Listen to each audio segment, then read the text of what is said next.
राम।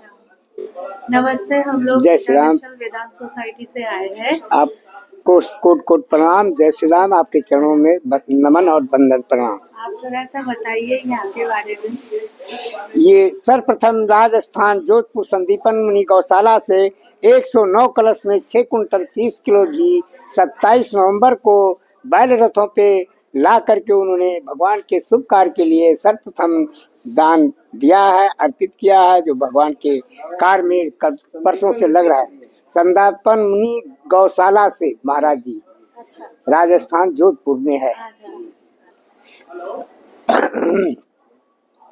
और ये नेपाल की सारी नदियों और तीर्थों का जल आया है। माता जी का मैका नेपाल में है, भगवान की ससुराल है, इसलिए माता बिना भगवान का शुभ कार्य पूरा नहीं होगा। इसलिए वो जल रूप में पधार चुकी हैं अयोध्या, और भगवान के शुभ कार्य में प्रथम जल अभिषेक और पूजन भगवान का इसी जल से होगा। और ये जहाँ माता जी हल जोतते हुए प्रकट हुई थी, सीतामढ़ी बिहार, वहाँ की मिट्टी और जल आया है भगवान के शुभ कार्य के लिए, जल अभिषेक और पूजन के लिए। ये लीजिए। और ये वाल्मीकि मुनि आश्रम आसाम से जल आया है आशीर्वाद के रूप में, क्योंकि रामायण और राम का सर्वप्रथम ज्ञान समाज को देने वाले भगवान वाल्मीकि मुनि महाराज हैं। इसलिए उन्होंने वहाँ के संतों ने जल रथों द्वारा ला करके भगवान के शुभ कार्य को संपूर्ण बनाने के लिए आशीर्वाद के रूप में जल भेजा है, जो भगवान के पूजन जल अभिषेक में लगेगा। ये संदीपन मुनि गौशाला राजस्थान से विशेष सरकार का घी है, जो 17 महीने की बच्ची बिना बच्चा दिए 6 साल से दूध दे रही है, जिसको कामधेनु गाय कहते हैं। सर्वप्रथम माननीय प्रधानमंत्री जी इसी घी से दीपक जला करके भगवान की आरती और पूजन करेंगे। जय श्री राम।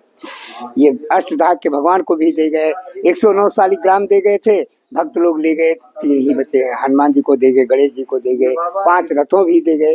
3 ही है क्या? 3 ही बचे, 109 में से 3 ही बचे, और भगवान सब भक्तों के लिए चले गए। हमको भी जानकारी नहीं हुई, रोकते। और ये महोबा से 25 किलो घी 6 पात्रों में आया था। यानी सब प्रकार का सब जगह से घी जो आया है 10 कुंटल, जिसमें 3.5 कुंटल घी परसों भगवान के यज्ञ और पूजन के लिए जा चुका है। मध्य प्रदेश से आया था घी। और ये विशेष करके हाँ, ये सब घी है इस तरह का जो है 109 कलश है ना, ये सब 100 बड़े वाले। ये विशेष करके जनकपुर से माता जानकी जी के मैके से जलाया है भगवान के पूजन के लिए। ये ब्रह्मा की तपोभूमि पुष्कर से, ब्रह्मा की तपोभूमि पुष्कर से, अच्छा। राजस्थान से गुलाब जलाया भगवान के पूजन के लिए। हर जगह इंडिया के हर जगह से भारत के सभी नदियों, ये नारियल वाले कलश छोटे हो वैसे बिना नारियल के सारे कलश दिखाई दे रहे हैं। ये भगवान भारत के सभी नदियों और तीर्थों का जला है, जो भगवान के जल अभिषेक और पूजन में लगेगा। हाँ, कोई तीर्थ नहीं बचा है। ये जलेश्वर नगर पंचायत एटा स्वर्गीय विकास मित्तल की स्मृति में 51 किलो के 7 घंटे आए हैं, जो मंदिर के अंदर लगेंगे। 2 छोटी घंटियां वो अंदर रखी हुई हैं, और उन्होंने एक बहुत बड़ा विश्व रिकॉर्ड रख दिया, जो 24 कुंटल का घंटा दे दिया है। भगवान के मुख्य द्वार के बाहर लगेगा, जो बजेगा तो वो की ध्वनि बहुत दूर तक के जाएगी। इसका वर्णन मैं अपने मुख से अभी नहीं कर सकता हूँ।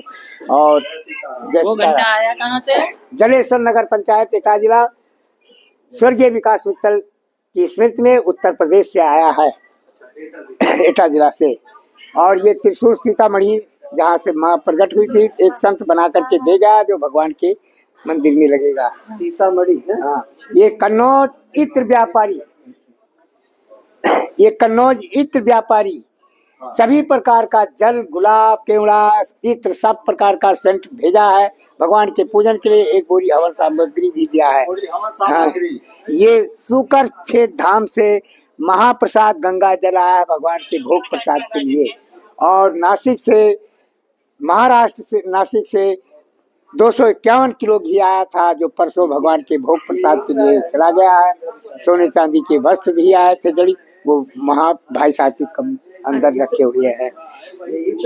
हाँ, ये इत्र है, ये महाप्रसाद है। सुकर धाम क्षेत्र से, और ये राजस्थान के बनाने वाले से बाद भाई साहब ने पूजन के लिए, अब कहाँ पूजन के लिए भेजा है भाई साहब जाना हम लोग नहीं जान पाए। आप थोड़ा सा अपने बारे में बोलिए। हाँ, मेरा नाम रामफल प्रजापति, गायत्री नगर रिस्या बहराइच उत्तर प्रदेश का निवासी हूँ। राम जन्मभूमि का आंदोलन 7 अक्टूबर 84 को प्रारंभ हुआ। पहले राम जन्मभूमि में ताला लगा था, ताला खुलाने के लिए माता जानकी जी सर्वप्रथम जनकपुर से रथ सजा करके रामपैणी के मैदान में सभा हुई। वहीं से जन्मभूमि आगे बढ़ो जोर से बोलो, जन्मभूमि का ताला खोलो। उस कार्यक्रम में मैं 1 ही अक्टूबर से डिग्री कॉलेज का मैं चपरासी था, प्रोफेसर की मेज पर देखा पर्चा पड़ा है माता जी आ रही जनकपुर से, तो मैं 1 ही तारीख से रात को कॉलेज से छुट्टी पाता था। रात में गांव में क्षेत्रों में प्रचार करता था कि अधिक से अधिक संख्या में चलो भगवान जन्मभूमि के ताला लगाए, माता जी आ रही हैं आंदोलन करने, अधिक से अधिक संख्या में बढ़ करके सफल बनाए। ये प्रचार मैं 1 ही अक्टूबर से प्रारंभ कर दिया और 7 दिन पैदल भी चले। भगवान 7 को आए, यहाँ 2 बसें आई हमारे क्षेत्र से, 150 लोग कम से कम, लेकिन 7 दिन रथ के पीछे मैं चला, लखनऊ तक गया। कोई निदान नहीं निकला, कोई शासन सरकार से कोई जानकारी नहीं मिली, ना कोई पूछने आया। तो वहीं से फिर घोषणा कर दीजिए 2 दिसंबर 84 को दिल्ली के रामलीला ग्राउंड में विराट हिंदू महासंघ सम्मेलन होगा। वहीं पर अब निर्णय लिया जाएगा प्रधानमंत्री के आवास पर।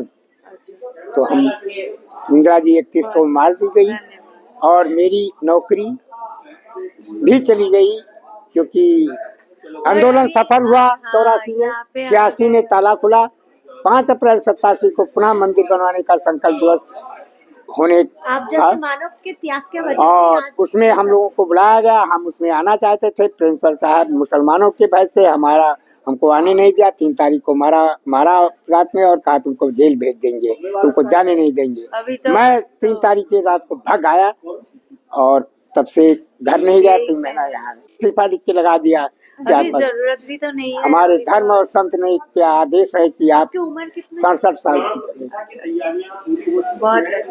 मैं आज हरिश्चंद्र की तरह आज रोड पे हूँ। 6 साल से परमानेंट यही रह रहा हूँ।